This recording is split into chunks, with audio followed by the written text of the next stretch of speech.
안녕하세요. EBS 영어 영역 대표 강사 주연입니다. 반갑습니다. 제가 진짜 전국 방방곡곡을 돌아다녔는데 이렇게 열화와 같은 환영을 받는 일은 거의 없는 것 같아요. 정말 반갑고 오늘 함께 소중한 이야기 나눌 수 있는 시간이 됐으면 좋겠어요. 1학년 학생들 한번 손 들어볼까요? 대단하다. 벌써 이렇게 준비하는 모습. 2학년. 이야, 딱 이렇게 앉았군요. 제가 오늘은 반드시 합격으로 통하는 4단계 공부법이라는 제목으로 학습법에 대한 이야기를 준비했는데 사실은 그 전에 여러분한테 더더더 드리고 싶은 이야기가 있어서 뭘 좀 물어보려고 해요. 여러분, 우리 인생에서 가장 중요한 날을 딱 이틀을 꼽으라면 언제랑 언제일 것 같으세요? 생일, 태어난 날. 좋다. 또요? 20살이요? 죽는 날이요? 굉장히 해맑은 애모를 해가지고 비관적인 생각을 가지고 죽는 날도 중요하죠. 근데 더 중요한 날이 있는데 수능 날이요? 네, 이럴 줄 알았어. 수능이 물론 중요하긴 하지만 여러분 그 정도는 아닌 것 같아요. 인생에서 가장 중요한 날 이틀. 여기 결혼한 날 누구예요? 손 한번 들어볼까요? 결혼한 날? 그래요. 참 낭만적인 소녀 감성입니다. 여기 명문 국제 외국어 고등학교니까 제가 영어로 이야기해도 괜찮겠죠. 네, 마크 트웨인이 했던 이야기를 좀 인용을 하려고 합니다. 마크 트웨인이 이렇게 얘기했어요. The two most important days in your life are the day you are born and the day you find out why. 그래서 아니 잠깐만 나 누군지 나 알잖아요. 나 영어 선생님이거든요. 네, 그래서 저는 여러분에게 오늘 이 시간을 계기로 여러분이 나만의 Y를 찾을 수 있는 그런 시간이 됐으면 좋겠다는 생각을 했어요. 제가 예전에 강의 이 오프닝에서 이런 이야기를 했었어요. 저는 일단은 강의가 시작되면 최소한 그 강좌가 끝날 때까지는 침대에선 잠을 자지 않아요. 바닥에 담요 한 장 깔아놓고 불편하게 잡니다. 왜냐하면 제가 워낙 잠이 많아서 침대에서 편하게 자면 오래 잘까 봐. 그러면 공부를 많이 못할까 봐. 그래서 바닥에서 자요. 그 얘기를 했더니 정말 지나가는 이야기를 했는데 정말 많은 학생들이 거기에 대해서 선생님 저도 바닥에서 자봤는데 허리가 너무 아파요. 그래서 하루 종일 공부를 못했어요. 뭐 이런 친구도 있었고 아니면 선생님 저도 정말 선생님처럼 독해지고 싶은데 저는 선생님처럼 독해지질 못하고 왜 이렇게 마음이 흐물흐물한지 모르겠어요. 저는 어떻게 하면 독해질 수 있을까요? 그런 질문을 정말 많이 받았거든요. 제가 학창 시절에는 어떤 학생이었을까요? 막 도끼 어린 학생이었을 것 같아요? 아니에요. 저는 진짜 투덜이 스머프였어요. 얼마나 불평불만이 많은지 항상 불평. 내가 왜 공부해야 돼? 이런 거 내가 왜 알아야 돼? 대학 왜 가야 돼? 우리나라는 교육제도가 왜 이래? 우리 학교 왜 이래? 우리나라 왜 이래? 정말 항상 불평불만에 쌓여서 살았거든요.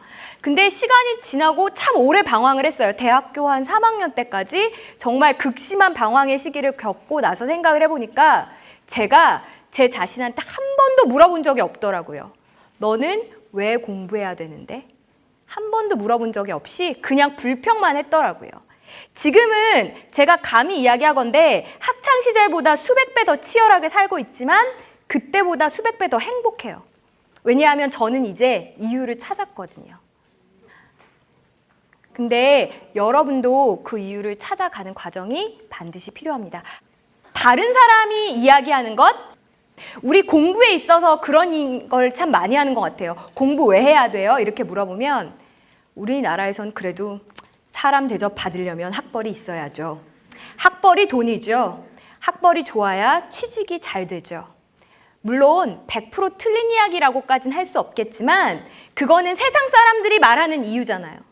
여러분이 치열하게 고민해서 생각해낸 공부의 이유가 아니잖아요.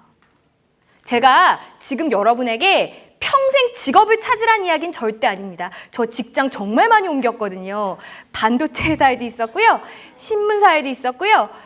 외국계 증권사에도 있었어요. 가장 안 맞는 일은 증권사였어요. 큰일 날 뻔했어요.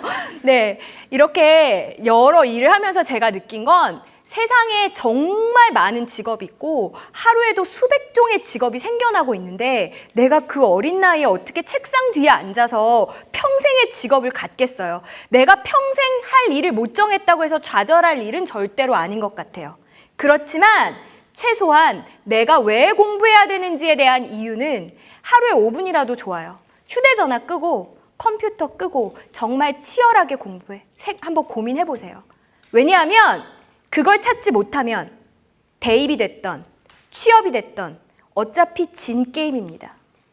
왜냐하면 여러분보다 훨씬 더 치열하고 간절한 이유를 갖고 치열하고 간절하게 노력하는 친구들이 반드시 있을 거니까. 그러니까 우리 이제 시작하기 전에 약속해 줄 수 있어요? 오늘부터 그 고민 5분만이라도 하겠다고? 네. 그래, 우리 약속할 수 있으면 박수 한번 칠까요? 네. 감사합니다. 항상 이제껏 설명회에 가면 제가 국어, 수학, 영어, 탐구 이렇게 설명을 했었는데 이번엔 바꿨어요. 탐구부터. 왜일까요? 쉬운 수능 하면서 이 수능이 좀 쉬운 기조로 가다 보니까 탐구 영역이 갖고 있는 변별력, 탐구 영역의 중요성이 상대적으로 굉장히 부각되고 있는 시대입니다. 그래서 탐구 영역에 대한 이야기를 먼저 해보려고 해요. 가장 먼저 이제 1학년, 2학년 학생들이니까 탐구 과목을 선택을 해야 되잖아요. 그쵸? 여러분 탐구 과목 고를 때 제일 먼저 뭘 생각하면 좋을까? 야, 우리 근데 나도 참 내 답안의 1번을 읽고 스스로 굉장히 슬펐는데 여러분의 답안의 1번도 좀 슬프네요. 저는 여러분이 좋아하는 과목이요. 이렇게 이야기해 줄 줄 알았는데 좋아하는 과목 그것도 굉장히 중요해요. 근데 제가 생각할 때는 일단 응시 인원을 먼저 생각해 보셨으면 좋겠어요. 왜냐하면 응시 인원이 너무 적으면 응시자의 성향에 따라서 등급이 막 요동을 치는 경우가 생겨요. 응시자의 성향이란 게 뭐냐면 최상위권 학생들이 몰리는 과목들이 있습니다. 그렇죠? 근데 그러면 그런 과목들은 상대적으로 난이도가 계속 올라갈 수밖에 없어요. 그러니까 응시 인원을 우리가 현실적으로 고려하지 않을 수가 없습니다. 자, 그 다음엔 여러분이 이야기했던 거에 정답이 있었어요. 뭐? 맞아요. 학교에서 배우는 거. 제가 생각하는 이상적인 건 이거예요. 2학년 2학기 때 배우는 과목 중에 하나, 그리고 3학년 1학기 때 배우는 과목 중에 하나, 이렇게 선택할 수 있으면 참 좋겠습니다. 왜냐하면 우리 내신 따로 수능 따로 이렇게 공부하면 너무 비효율적이고 슬픈 일이잖아요. 자, 그 다음에 우리가 이야기했듯이 좋아하는 과목도 굉장히 중요해요. 좋아하고 즐겁게 해야 잘할 수 있는 건 당연한 거니까. 그 다음에 마지막으로 하나만 더 고려하자면 뭘 생각하면 좋을까요? 탐구 과목 고를 때. 잘 나오는 거. 또 진로란가? 그래요. 그것도 중요하다. 맞다. 저는 근데 이런 생각을 한번 해봤어요. 하나를 딱 공부해서 그 옆에 과목까지 잘 볼 수 있는 일석이조의 과목들이 있습니다. 사회탐구를 예를 들자면 뭐 있을까? 뭐 있잖아요. 세계사, 동아시아사, 생활과 윤리, 윤리와 사상 뭐 이런 식으로 이렇게 좀 하나의 개념을 공부하면 옆에 과목까지 파급을 얻을 수 있는 연관성이 깊은 과목들이 있습니다. 이렇게 묶어서 공부하시는 것도 참 좋겠어요. 그래서 이것도 치열하게 고민하시고 언제까지 요거를 정하면 가장 이상적일까?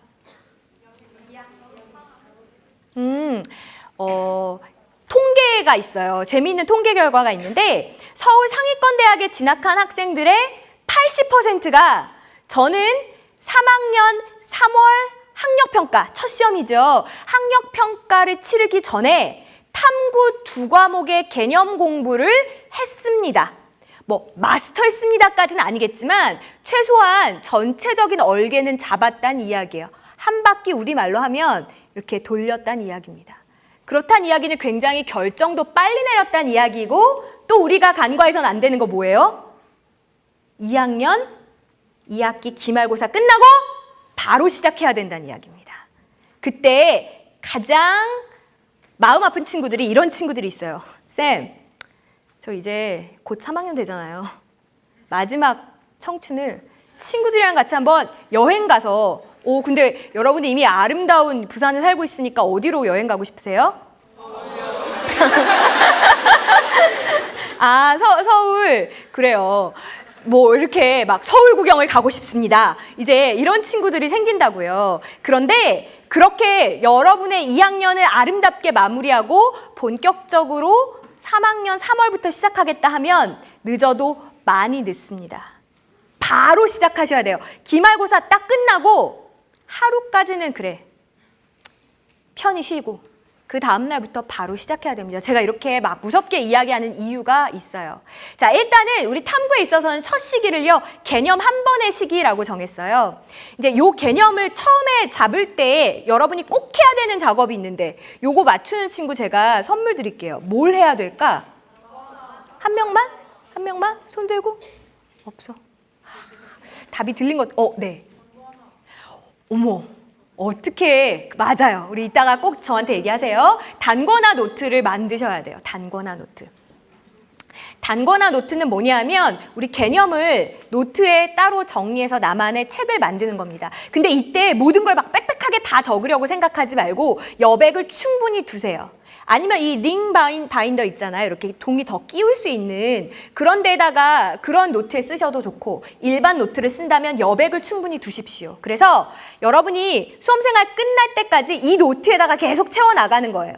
그리고 수능 날은 어때요? 이거 한 권 들고 가는 겁니다. 이게 정말 중요해요. 이 책 저 책 보면 이도 저도 안 되는 겁니다. 아시겠어요? 자, 그래서 이렇게 개념을 한번 공부하고 나면 다음 시기가요. 개념 2번의 시기입니다. 개념 2번의 시기는 이제 이때쯤 여러분 뭘 시작해야 되는 때예요? 수능 특강을 시작해야 되는 때죠. 그렇죠? 근데 수능 특강을 시작하는데 문제집처럼 막 풀고 나서 이렇게 하란 이야기가 아니에요. 우리 이미 뭘 만들었어요? 단권화. 그래. 걔랑 수능 특강의 개념들이랑 하나하나씩 매칭시켜가면서 공부하는 작업을 하셔야 됩니다. 그리고 나면 정말 이성적으로 사실은 그 재학생들은 이렇게까지 하기가 힘들어요. 여러분 3학년에서 제일 중요한 첫 시험이 뭡니까? 중간고사도 맞긴 한데 6월 모의평가. 그죠? 6월 모의평가는 그 대학 수학능력 시험을 주관하는 평가원에서 출제하는 시험이기도 하고 처음으로 N수생들과 함께 나의 위치를 확인할 수 있는 시험이기도 하고 중요하다는 이야기는 많이 들어보셨잖아요. 그래서 가능하다면 여러분 할 수 있을 것 같아요. 정말로. 수능 특강을 끝내고 나서 탐구 영역은 각 영역별로 어려운 문항이 나오는 단원이 아예 정해져 있어요. 그죠? 생물원 같은 경우에는 어디?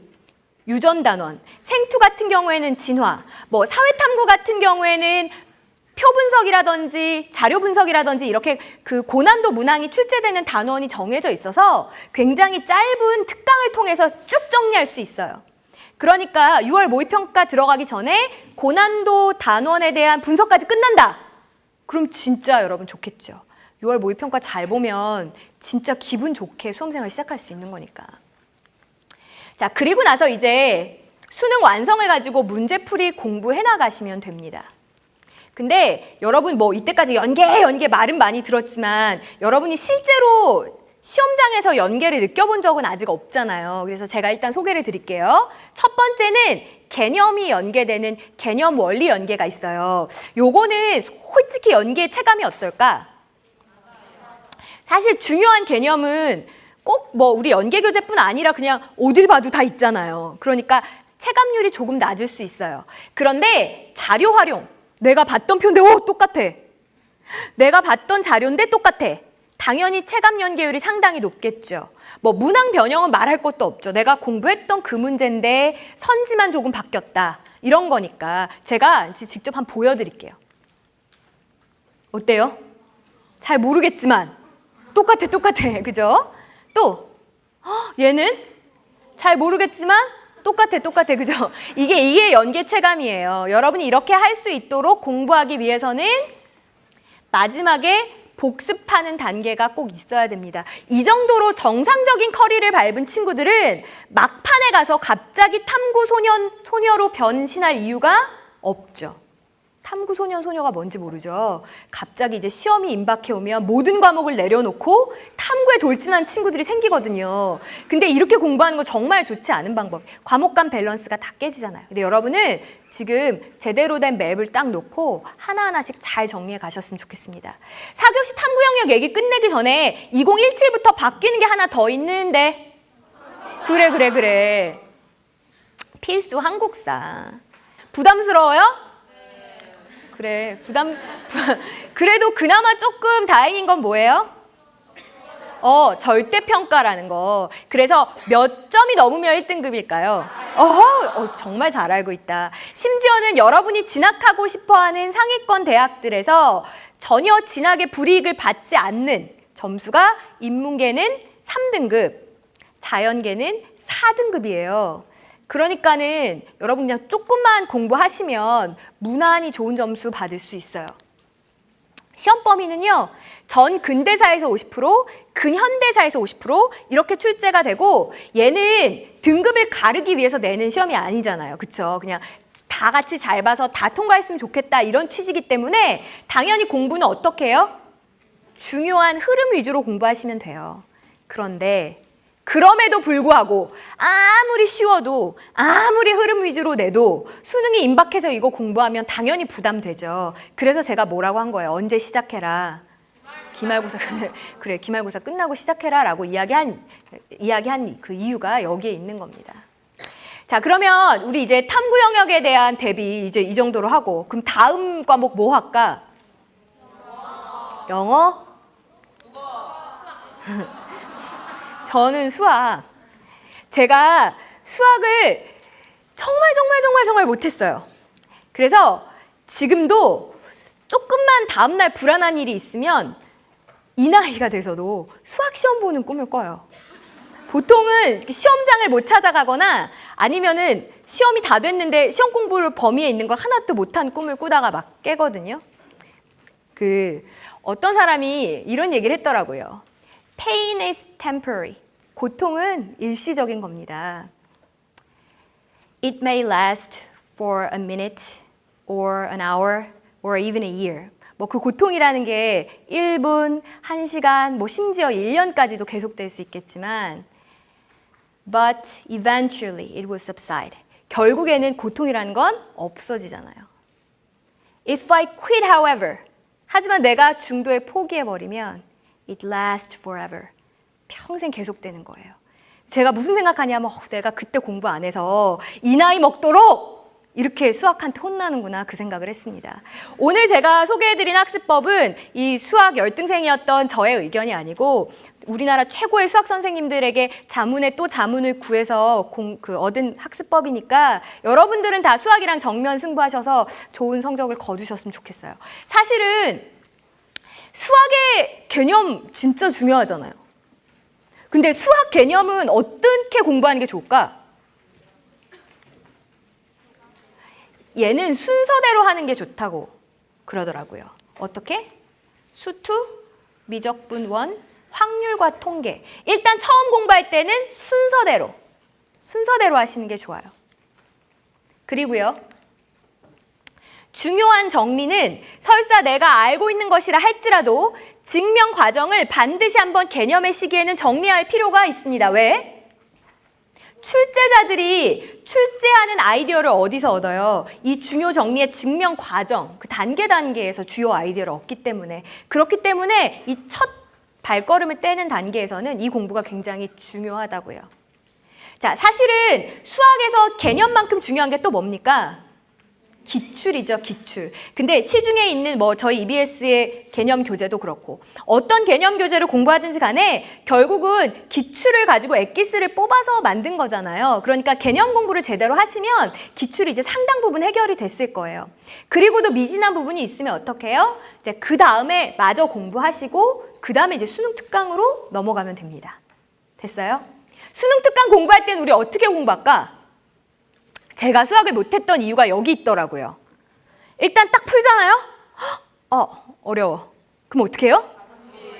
답을 싹 넘기죠. 요거구나. 다시 딱 닫죠. 이렇게 공부했거든요. 근데 그렇게 하면 절대로 안 된다고요. 일단은 어디다 풀어요? 저는 이거부터 잘못했어요.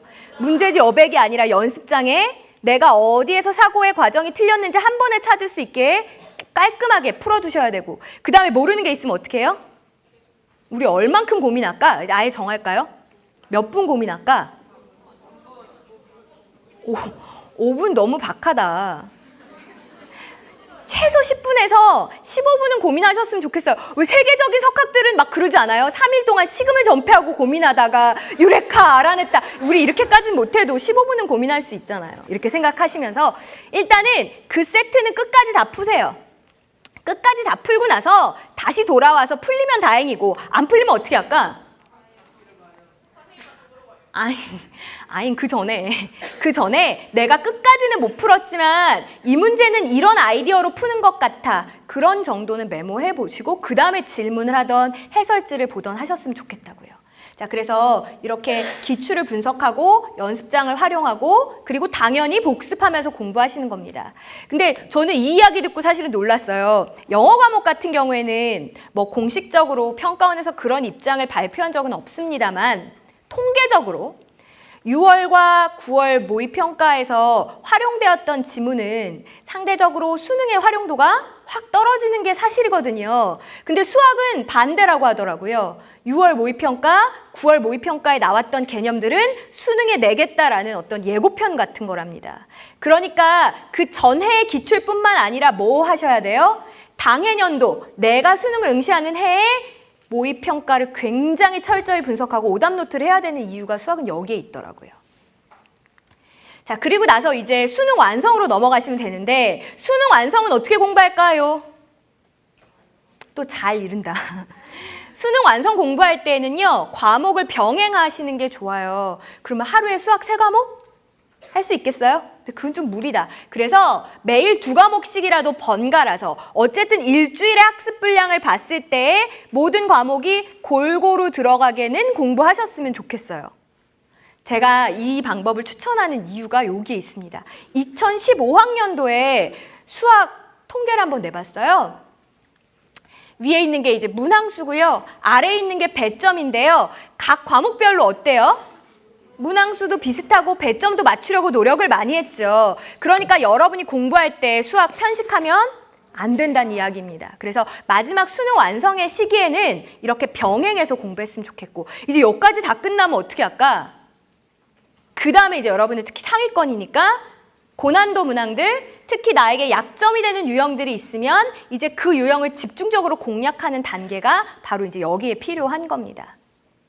그래서 여러분은 저와 같은 오를 범하지 마시고 꼭 수학이랑 당당히 싸워서 이기셨으면 좋겠어요.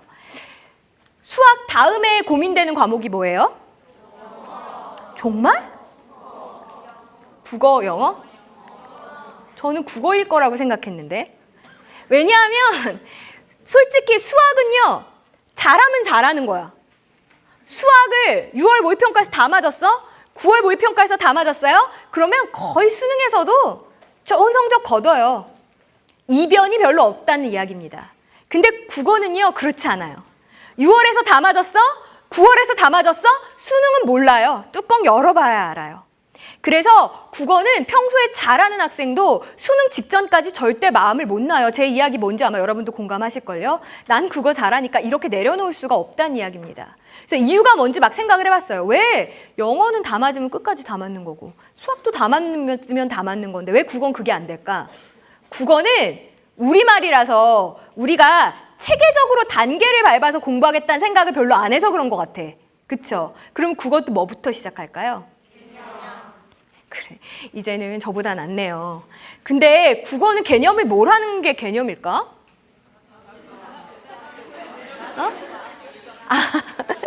그렇죠. 맞아요.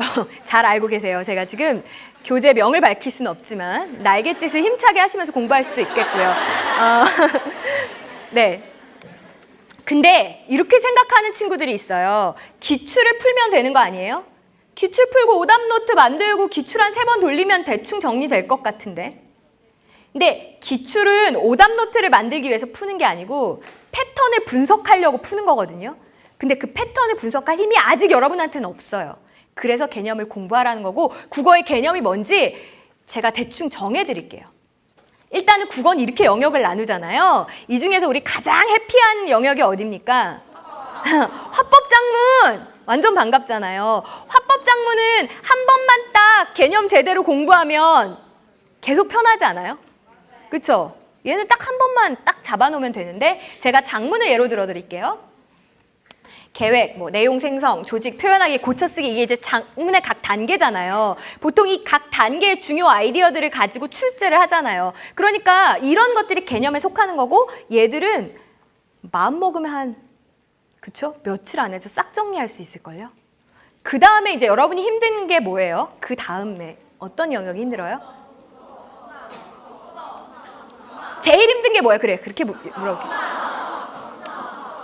독서, 문학이 많이 들리고 그 다음에 문법, 맞아요. 문법은 사실 이렇게 크게 카테고리를 나눌 수가 있어요. 국어의 구조, 규범, 역사 이렇게 나누고 국어의 구조 그러면 우리가 막 공부했던 뭐 그런 거 있잖아요. 의문, 뭐 품사, 뭐 안긴 문장 막 이런 거, 피동, 사동 이런 것들 이제 이런 것들인데 어떤 국어 선생님이 이렇게 표현을 하시더라고요. 국어는 문법은 진짜 까칠하지만 속 깊은 친구다. 처음에 친해지기가 힘들어서 그렇지 얘는 한 번 정을 주면 그 다음에는 그냥 끝까지 가는 거다. 그래서 끝까지 한 번만 제대로 체계를 잡아놓으면 그 다음에는 걱정할 게 없다. 그런 이야기 하시던데 사실 영어 문법도 마찬가지고 국어 문법도 마찬가지인 것 같아요. 그래서 요 영역 중에 특히나 여러분 얘는 언제 공부할까? 지금 하면 물론 더 좋고 기말고사 끝나고 바로 시작해야 된다고요. 독서는요? 독서 이게 소위 말하는 비문학이죠. 참 어렵죠. 얘는 그래서 많이들 잘못 공부하는 것 같아요. 사실 시간도 많이 모자라죠. 그래서 어떻게 해요? 일단 빨리 푸는 연습을 한다? 어떻게 막 눈을 막 빨리 움직여가지고 문제를 많이 푼대요. 문제를 많이 푸는 게 독서 공부가 아니라는 겁니다. 최소한 한 번은 얘는 일단 분야가 있잖아요. 분야가 뭐 인문, 사회, 경제, 뭐 자연, 과학 이렇게 있잖아요. 분야별 지문들이 갖고 있는 특성이 있어요. 그것들 한 번 정도는 정리하시면 좋겠고 그 다음에 논리 전개 방식에 따른 게 있죠. 뭐 맨날 나오는 거 있잖아요. A랑 B랑 둘이 상반된 의견을 가지고 있다든지 뭔가 변천하는 단계를 보여준다든지 이 논리 전개 방식에 대한 출제 특징이 있습니다. 이런 것도 여러분이 한 번쯤은 정리하셔야죠. 문학은 어떻게 할까? 그래도 문학이 제일 재밌지 않아요? 별로? 재밌어요. 문학은. 가끔 시 같은 거 읽다가 막 울컥하고 네버? 우리 문학은요. 근데 이렇게 시작하시면 안 돼요. 작품별로 일단은 여학생답게 꼼꼼하게 정리하고 들어가는 친구들. 그죠? 주인공의 이름, 줄거리, 시대적 배경. 이거 하기 전에 더 먼저 전체적으로 알고 있어야 되는 게 뭡니까?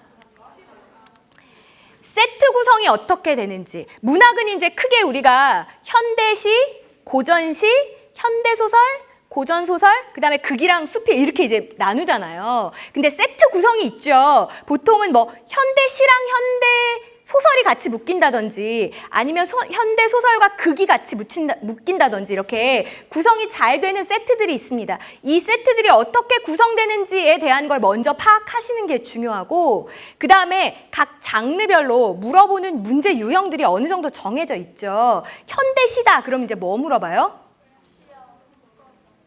시어, 또 외적 준거 이런 것들이 있어요. 그러니까 그런 걸 먼저 파악하시는 것이 여러분이 개념 단계에서 해야 되는 공부라는 겁니다. 자, 그리고 나면 당연히 이제 기출, 개념에서 다루지 못한 기출이 있을 겁니다. 기출을 가장 강조하는 과목 중에 하나가 또 국어입니다. 그러니까 개념 기출 공부하시고 그 다음에 연계 교재가 내년에는 더 부담이 줄 것으로 예상이 돼요. 권수가 더 줄어들 것으로 예상이 됩니다. 그러니까 여러분 정말 제대로 공부할 수 있잖아요. 그리고 나서 이제 마지막에 실전 연습을 하시는 거예요. 특히 상위권 친구들 난 좀 하니까 바로 실전부터 시작하시면 계속 제자리 걸음만 하고 있는 셈이라고요. 자, 그 다음에 우리가 이제 드디어 영어. 여러분도 영어 고민해요? 네. 아, 그래요? 뜻밖이다. 사실은 연계 체감률이 가장 높은 과목이 영어예요. 그래서 수험생들은 우스갯소리로 우리 EBS-I를 한글로 이렇게 하면 듀나잖아요. 그래서 듀나 일체가 돼야 된다, 정말. 교재와 내가 일체가 되어야 좋은 성적을 받을 수 있다. 이제 이렇게 이야기하던데 영어 과목은 특히 체감 연계율이 정말 높습니다.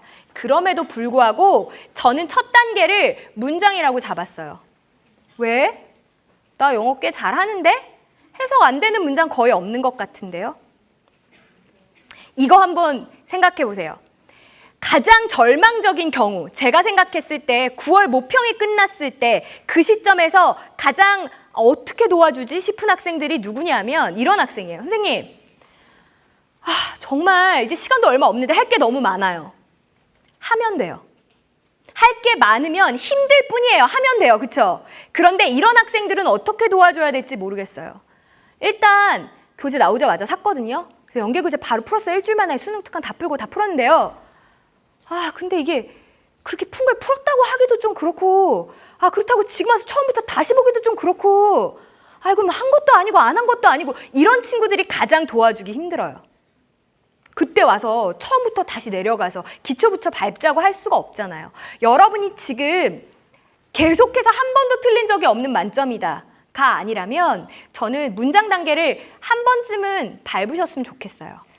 이거는 그렇게 생각하면 될 것 같아요. 운동선수들이 내가 아무리 세계 챔피언이어도 맨날 운동 시작하기 전에 스트레칭하고 근육 강화 훈련하죠. 세계적인 성악가도요. 이거 뭐 음계 연습 매일 하잖아요. 똑같다고 생각하시고, 물론 내 수준에 따라서 문장 연습을 얼마나 오래 하느냐, 어느 정도의 수준을 가지고 하느냐, 그건 달라질 수 있겠지만 좀 하셨으면 좋겠다는 이야기가 거기에 있습니다. 상위권 친구들은 물론 이 문장, 우리 소위 요즘 이야기하는 구문교재죠. 구문교재 가지고 공부하시면서 어법, 기출 정리하실 수 있어요. 근데 사실 이거는 저랑 여타의 다른 영어 강사님들이랑 조금 의견이 다른 부분이라 조금 조심스러운 면이 있습니다만 저는 이 시기에 기출을 엄청 강조하고 싶지는 않아요. 차라리 문장 깔끔하게 할 수 있게, 복잡하고 어려운 문장도 해석할 수 있게 힘을 기르고 어법을 체계를 세워서 한 번쯤, 어법은 기출로 정리하는 거 괜찮은데 나머지 문항들은 글쎄요. 저는 더 추천하고 싶은 시기가 뒤에 있거든요. 일단 이렇게 봐주시겠어요? 제가 여러분한테 문장을 하나 예로 들어드릴게요. 우리 올해 연계교재 중에 이런 지문이 있었어요. 인간 간의 상호작용에 있어서 불확실성의 정도가 아니라 긍정적이나 혹은 부정적인 결과의 값이 추후에 더 정보를 추구할 것인지 여부에 대한 원동력이 된다. 이게 이제 우리말 번역입니다. 뭔 말이죠? 이제 이거를 특히 상위권 친구들은 저처럼 깔끔하게 번역을 해놓고 이제 굉장히 만족하는 거죠. 무슨 말인데? 모르잖아요. 그럼 이제 그 다음에 어떻게 하냐면 연계교재 첫 문장을 보고 주제가 생각날 수 있게 암기를 한대요. 와, 이게 얼마나 고통스럽고 의미 없는 작업입니까? 우리 요 짧은 문장이지만 어떻게 공부하는지 같이 한번 생각해 볼까? 일단 인간과의 상호작용, 요건 알죠?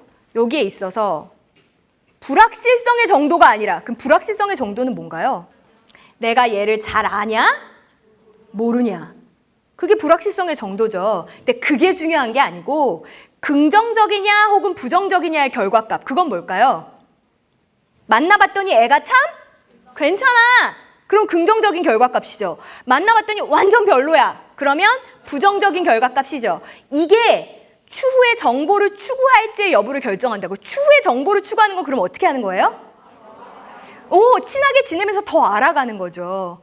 결국은 괜찮은 애면 계속 알아보고 안 괜찮은 애면 그냥 모른 척 한다는 건데 그걸 이렇게 어렵게 표현해 놨거든요. 이렇게 속뜻까지 한 단계 더 들어가 볼 수 있는 게 저는 그게 문장 단계의 끝 공부라고 생각해요. 근데 많은 친구들이 이렇게 넘어가니까 이건 더 이상 영어 공부가 아니군요, 선생님. 국어 공부군요. 그쵸? 결국은 언어란 거는 생각을 담는 틀이니까. 자, 이렇게 이제 문장으로 정리하고 나면 그 다음에는 영어도 연계교재 부담이 더 줄어들 것 같습니다. 그래서 수능 특강 수능 완성 정도 여러분이 아마 여유 있게 충분히 완벽하게 꼼꼼하게 보실 수 있을 거예요. 근데 영어는 아까 체감 연계 엄청 높다 그랬잖아요. 제가 좀 보여드릴게요. 듣기 문항이에요. 깜짝 놀랐죠?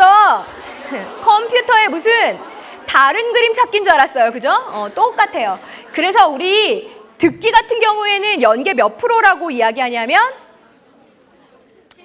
99%라고까지 이야기할 정도로 듣기는 거의 연계 교재에서 다 나온다고 보시면 돼요. 여러분들은 영어의 기본기가 탄탄한 편이니까 하루에 10분만 잘게 쪼개서 퍼뜨려서 공부하세요. 잘하는 학생일수록 어떻게 생각하냐면 그냥 얘는 버려두고 있다가 시험이 임박해서 몰아서 들으려고 하는데 시험이 임박하면 해야 될 게 너무 많잖아요. 그냥 매일 10분 정도는 부담 없잖아요. 그렇죠? 그냥 10분씩만 듣는다고 생각하시고 듣기는요. 연계 교재 꼭 하셨으면 좋겠어요. 자, 그 다음에 도표 문제가 어떻게 나오는지 보여드릴게요. 도표는 어때요, 일단? 어떻게 나왔어요? 똑같죠? 도표는 똑같아요. 수치도 똑같아요. 가끔 이렇게 나온 적은 있었어요. 막대 그래프로 원 그래프로. 근데 수치는 똑같고 내용은 똑같아요. 밑에 서술해 놓은 건 조금 달라요. 그래서 요거를 간접 연계라고 부릅니다. 얘는 어때요? 영화제 안내문인데 어느 쪽이 연계 교재일까요? 긴 거, 짧은 거? 긴 게 연계 교재거든요. 더 쉽게 고친 게 수능 문제였어요. 이런 거 정도는 사실 우리 뭐 간접 연계 된다고 해도 부담이 없죠. 오히려 제가 강조하고 싶은 건 이겁니다. 자, 얘 어때요? 문장 삽입 문제가 빈칸으로 출제됐습니다. 밑에 각주도 똑같아요. 근데 오답률이 63%였습니다. 오답률 상위 5개의 문항, 수험생들이 가장 많이 틀린 5개의 문제 중에 무려 4문항이 완벽하게 직접 연계, 각주까지 똑같이 줬는데도 그렇게 많이 틀려요. 왜 그런 거예요?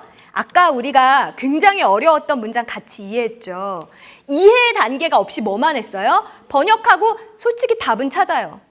요즘 시험의 경향이 매력적인 오답이 많이 줄어서 잘 몰라도 답은 찾아요. 근데 그거에서 만족하는 거예요. 내가 답 찾았으니까 안다고 생각하는 거죠. 그렇게 공부하시면 안 돼요. 그래서 제가 추천하는 필기법은요, 요겁니다. 일단은 제일 먼저 해야 되는 게 뭐예요? 주제부터 찾으려고? 일단 시간제에서 풀고 그 다음에 채점? 그 다음에 바로 난이도를 표시해야 돼요. 왜냐하면 여러분 참 사람 마음이 간사한 게요. 내가 반신반의하다가 채점을 했는데 맞았어. 그럼 그 순간 뭐라고 생각해요? 알아서 맞췄구나. 이렇게 생각한단 말이에요. 그러니까 답을 맞춰보기 전에 솔직한 내 심정을 별로 표시하십시오. 여러분이 물론 시간이 충분해서 수능 때까지 연계 교재를 완벽하게 다시 한번 전부 2회독, 3회독 할 수 있으면 좋지만 현실적으로 안 될 수 있어요. 그러면 수능에 임박해서 뭐는 보고 뭐는 안 볼 건데. 거기에 대한 기준이 있어야 되죠. 별로 표시하셨으면 좋겠고 주제문 표시하고 밑에는 뭐예요? 마인드맵. 저렇게 잘 정리 안 해도 괜찮아요. 그냥 간단하게라도 마인드맵을 적어놓은 게 선생님 수능에 임박해서 이게 제일 도움됐어요 하는 친구들이 많거든요. 그러니까 이렇게 됐을 때는 저는 이게 연계 교재가 한 페이지 완벽히 공부된 거라고 생각합니다. 이렇게 하셨으면 좋겠어요. 그래서 이렇게 수특, 수완까지 공부하고 나면 그 다음에 이제 소위 말하는 실전 감각을 키우는 시기예요. 우리 고3 수험생들 같은 경우에 지금 이 시기에 해당하는 거죠. 정말 질문 많이 하는 게 비율을 어떻게 가져가야 되느냐. 여러분이 연계 교재를 제대로 다 끝냈다는 가정하에 연계 복습 6, 그 다음에 실전 감각 비연계 공부 4. 저는 6대4 정도의 비율이 제일 이상적이지 않나 싶어요. 연계 교재 공부가 이미 한 차례 잘 끝났어도 그래도 60을 가져가셨으면 좋겠습니다. 영어는 워낙에 그대로 나오니까. 그리고 이때 활용했으면 좋겠는 게 그게 저는 기출문제거든요. 인재는 보인다? 뭐가 보여요? 평가원은 이런 논리 구조를 빈칸으로 내는구나. 평가원은 이런 소재를 좋아하는구나. 평가원에서 어휘 문항은 이런 지문들을 내는구나. 이제 보여요. 빈칸 문제를 낼 수 있는 지문이랑 어휘 문제를 낼 수 있는 지문은요. 지문 자체가 달라요. 보면 보이는 시기가 와요. 근데 이거를 처음 문장의 시기에 풀어버리면 어떡해요? 맞다 틀리다고 그냥 버리는 거예요. 그쵸? 이때는 이런 걸 볼 수 있는 힘이 아직 안 생겼거든요. 그래서 저는 차라리 이 시기에 풀었으면 좋겠고, 이미 기출 저는 시간 남아서 다 했는데요 하는 친구들이라면 학평 문제라도 저는 3개년치 다시 푸는 거 괜찮다고 생각해요. 뭐보다는 낫다고 생각하냐면 우리 시중에 시험에 임박해서 막 쏟아져 나오는 넘기는 문제집들이 있어요. 그중에 물론 좋은 문제집도 있지만 질을 담보할 수 없는 문제집들이 있는데, 문제는 그거를 풀어서 틀리잖아요? 마음이, 아시죠? 시험에 임박해서는 한 문제만 틀리면 막 대학에 떨어진 것 같고 세상이 끝난 것 같고 그래요. 그러니까 기왕이면 이때 질 좋은 문제로 풀자라는 게 이제 저의 취지였습니다. 이렇게 공부하신다면 여러분 아마 무난하게 만점 받으실 수 있을 겁니다. 자, 그럼 제 얼굴을 보여드리려고 했음이 아니고, 이제 EBS 아이사이트 여러분이 연계교재 공부하시면서 많이 들락날락하게 될 거예요. 뭐 상위권 친구들은 상대적으로 강의의 도움을 좀 덜 받는다 하더라도 그럼에도 불구하고 여러분이 챙겨갈 수 있는 것들이 굉장히 많습니다. 특히 이제 3학년 되면 다니던 학원들도 많이 정리하고 혼자 공부한 시간이 늘어나는데, 그러면 참 곤란한 게 뭐? 물어볼 데가 없다, 그죠? 그래서 우리 게시판에 가보시면 Q&A라는 탭이 있어요. 이거 그냥 아무나 답글 달아주는 거 아니에요. 모두 현직에 계신 각 과목 전문 선생님들께서 달아주시는 거니까 여러분 Q&A로 궁금한 거 물어봐도 되고, 또 제가 제일 강조하고 싶은 건 이거.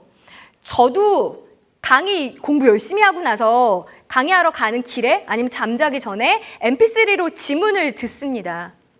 그게 눈으로 보는 거랑 귀로 한번 청각으로 정리하는 거랑은 또 남는 임팩트가 틀리더라고요. 그러니까 여러분 꼭 이 지문 mp3도 활용하셨으면 좋겠고, 그 다음에 자료실은 제가 아까 잠깐 보여드릴게요. 뭐 저뿐만 아니라 모든 선생님이 다 자료실을 운영하고 계세요. 보시면 끊어읽기, 단어 다 찾아 있고, 그 다음에 적중 예가 뭐가 나온다라는 것까지 다 적어 있고, 이거 여러분이 다 찾아서 필기하려고 하면 시간이 너무 많이 걸리잖아요. 그쵸? 그냥 가져다 쓰시면 되는데 있는지 몰라서 못 쓰면 억울하잖아요. 우리 아까 또 뭐 또 하기로 했죠? 이렇게 정리한 다음에 하단에다가 마인드맵. 그래서 마인드맵도 제가 만들어 놨어요. 근데 제 거 갖다 베끼는 것도 물론 공부가 되겠지만 더 좋은 건 내가 해보고 내 거랑 맞춰보고, 그게 진짜 좋은 공부가 될 것 같아요. 이렇게 따로 해놓으면 또 출력할 때 힘들잖아요. 한 장에 모았어요. 이렇게. 그러니까 여러분들 충분히 활용하셨으면 좋겠어요. 이 선생님, 저 선생님 자료실 참고해서 여러분 가능하면 시간 아껴서 공부하셨으면 좋겠습니다.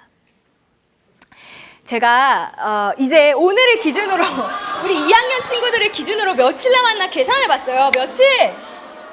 401일.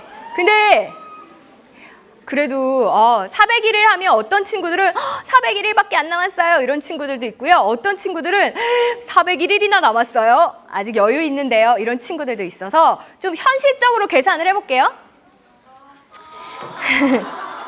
잔인하죠. 자, 6시간은 잡시다. 고3이 되어서도 저는 6시간 이하로 수면하는 거는 오히려 깨어있을 때의 능률을 떨어뜨리기 때문에 좋은 방법은 아니라고 생각하거든요. 우리 6시간은 잤으면 좋겠고, 밥은 먹어야죠. 그쵸? 삼시세끼 먹는데 1시간씩 뺐어요. 그래도 여유 있게 식사는 하시라고. 그 다음에 우리 씻어야죠. 학교도 왔다 갔다 하고 그 시간 3시간 뺐습니다. 저 지금 친구랑 밥 먹으러 나간 김에 매점 앞에서 1시간 수다 떨기, 이런 거 있어요? 없죠. 정말 필요한 시간들만 지금 제하고 있어요. 자, 중간 기말고사 보셨어요? 중간고사 봤어요? 봤다 생각하고 뺐어요. 자, 그럼 이제 남은 시험이 수능 전까지 기말 한 번, 3학년 때 중간, 기말, 중간 4회 남았잖아요. 그리고 여러분이 10일보다는 훨씬 그 이상 공부하겠지만 너무 놀랄까 봐 일단 시험 기간은 10일만 잡아서 제했습니다. 자, 그 다음에 학교에서 수업 듣는 시간은 귀한 시간이긴 하지만 내가 지금 혼자 공부하는 시간을 놓고 계산하고 있는 거니까 이것도 최소한만 뺐어요. 수능 전까지 수업 일수 200일, 6시간이다. 요것만 계산해서 뺐어요. 그럼 며칠 나올 것 같아요?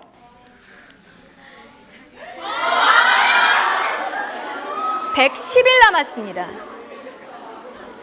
여러분 제 계산에 있어서 과장이 없었다는 건 여러분도 아마 보셨으니까 아실 거예요. 제가 기말고사 끝나고 바로 시작해야 돼 라고 이야기했던 그 이유가 여기에 있는 겁니다. 그렇게 치면 우리 1학년 친구들도 그쵸, 많이 남지 않은 겁니다. 정말 열심히 하셨으면 좋겠어요. 이제 여러분이 남은 이 110일 동안 공부해 가시면서 아마 크고 작은 좌절의 순간들이 정말 많을 거예요. 정말 슬픈 게 이렇게 1, 2학년 설명회 때 만났을 때는 너무 밝아요. 선생님 안녕하세요 막 이래요. 근데 시험이 임박해서 만나서 정말 저 별말 하지도 않았어요. 힘들지? 바로 울어요. 정말 울어요. 제가 뭐 강의 시작하는 오프닝에서 대단한 이야기 한 것도 아닌데 많이 힘들 때입니다. 여러분 힘내셨으면 좋겠어요. 그러면 펑펑 울었어요. 밤새 울었어요. 그냥 그만큼 마음이 힘든 거예요. 크고 작은 좌절이 정말 많을 거고 왜 했는데 그게 성적으로 실현이 안 되지? 난 한다고 했는데 왜 우리 엄마, 우리 선생님은 몰라주시지? 속상한 순간들이 분명히 올 겁니다.